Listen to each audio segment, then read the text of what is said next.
The film emulation is one of the most commonly requested types of looks that I've come across during my time as a professional colorist, but it is also one of the trickiest looks to actually understand and figure out how to create on a variety of footage. However, there are a few excellent pieces of software available on the market which can help get you closer to creating that film emulation more efficiently than if you were just using Resolve stock tools. One of those plugins that I found to be especially useful during my time grading projects is Dehancer. The team at Dehancer very generously gave me access to the latest version of the plugin, and in today's video I'm going to be testing it out. Now, these plugins always look super amazing when you apply them to footage that was shot on a high-end camera with high-end lighting, you know, a nice studio, all this good stuff, but I wanted to see how it would hold up when I put it to the test against some nice trash footage. I got some nice shots of Vancouver's downtown, and I also took some shots at home where I just had the house lights on, terrible lighting, nothing at all, just bad footage, because I want to see if Dehancer can take that footage and actually turn it into something that would be remotely acceptable. So without further ado, let's jump into Resolve,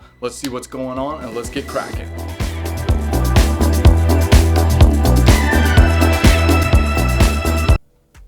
Okay, so here we are, we're in Resolve. I've got Dehancer applied right here on our final node in our chain. First thing about Dehancer is you are going to want to use it down your node tree from your CST, from your primary adjustments, all of those things that you may be doing. You probably wouldn't want to put Dehancer in the first node of your tree, and in their instructions they actually do clarify that. It belongs at the end of the tree after your balance, your primaries, all that good stuff. Now, Dehancer also does come with its own built-in color space transform, which I'm quickly going to demonstrate. When you bring Dehancer into your node, as you can see we have it right here, it's going to do this. So right now we do have a Rec. 709 image because we have a color space transform on node 25. So we're going to disable that real quick, go back to our log state, and we are going to do our color space transform within Dehancer. So what it actually allows you to do is you can see there's a drop down menu where it allows you to choose your camera. This was shot on Sony, so we're going to pick Sony.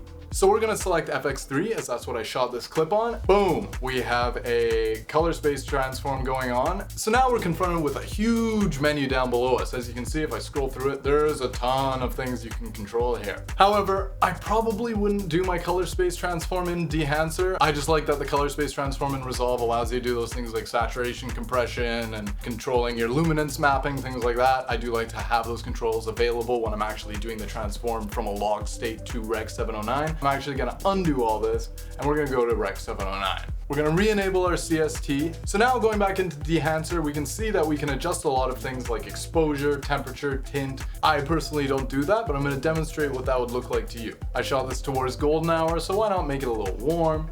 We'll get rid of any weird magentas with a little bit of greening up. And now, here's where it gets fun. So in this menu here, where it says film, this is where you'd be selecting the actual film profile that you're gonna use for your grade.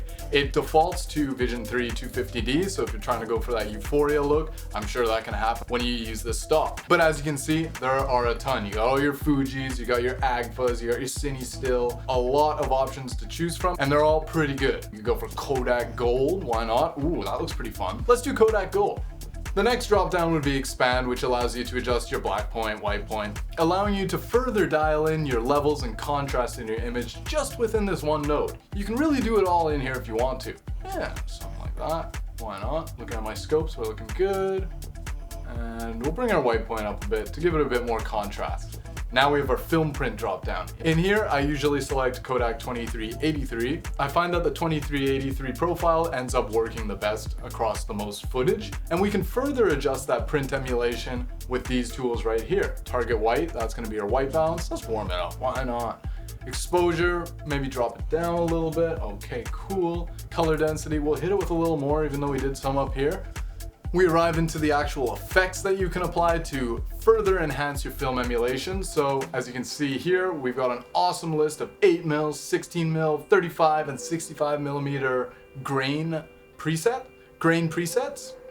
Yeah, 35 ISO 50, why not? They used to have a bunch of sliders where you could actually adjust like the opacity, the diffusion, and the saturation, a lot of parameters of the halation. They have since removed that and have given us a list of presets. I would like to have that extra control that was provided by those sliders, but honestly, these presets are pretty dialed in, so they do work really well right off the bat. Let's go with a 35mm, and we're gonna enable that. As you can see, it's giving us a nice little hit of that reddish glow around our highlights. Last thing, a little bit of bloom.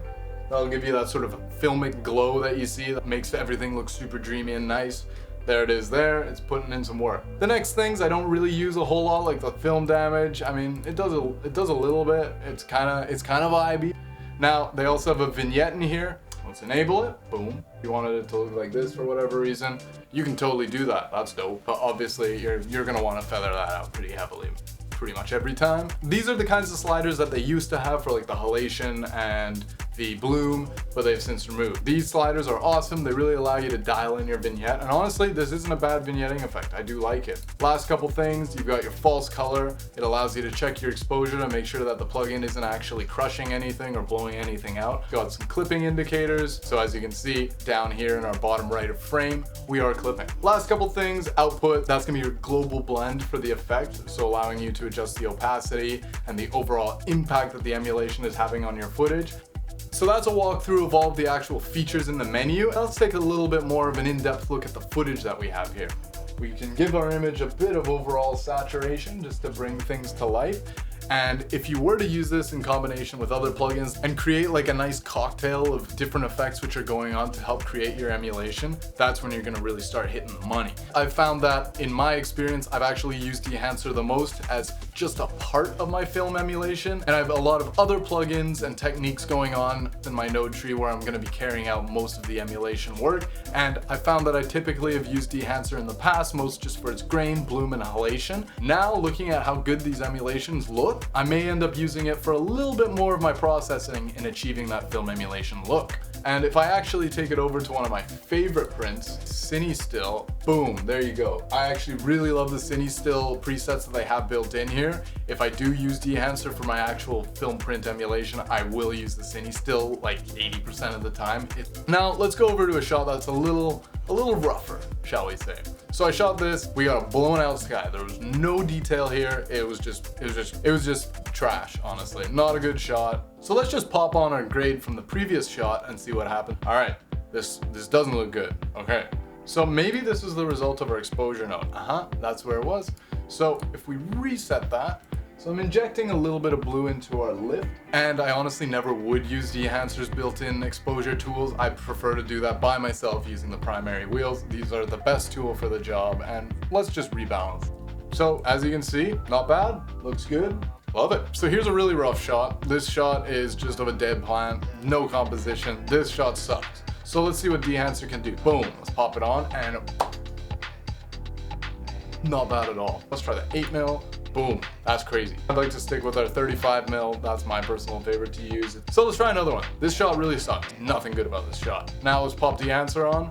Rough start. Maybe if we try to rebalance this image a little bit, and Dehancer plus our corrections have taken us from here, which looks terrible, to here, which actually looks pretty acceptable. So here's Dehancer again on another shot. Yeah, this is still good. This is still very nice. Wow.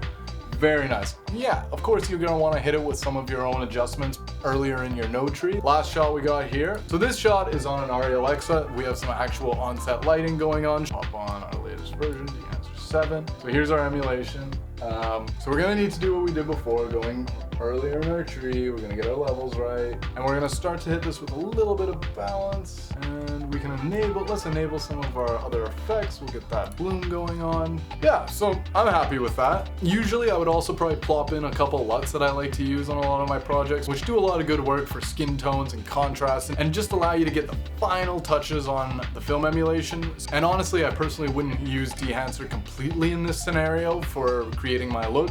I would do what I usually do, using a bunch of tools in tandem, which come together in perfect harmony to create that beautiful film look. But you probably could get away with it. But when you're dealing with more moody lighting, it can freak out a little bit and will need a lot more finessing than I have done in this video to really get it to where you want it to be.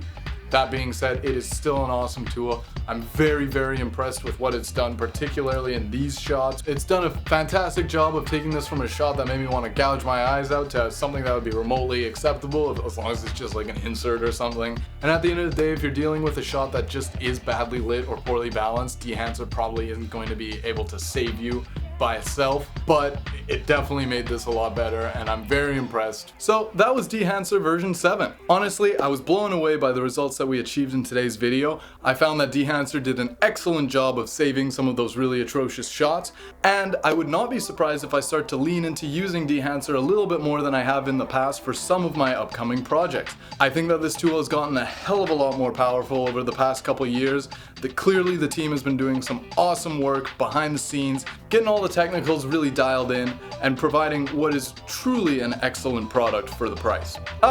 Conveniently mentioned the pricing. Well, fortunately, the good people over at Dehancer have provided me with a 10% off code, which you can view right here. Boom! Cam the color is 10 for 10% off Dehancer. And by using the code, not only will you be saving yourself a couple bucks, couple smackaroons, which is always awesome, you will also be helping support me and my channel. So huge thanks in advance if you do end up using the code, and a big thank you to the people over at Dehancer for allowing me to test out their product for this video, and I'm very excited to continue using Dehancer in my professional work. So that about does it for today's video. I hope you enjoyed it, and I will see you all in the next video coming very soon.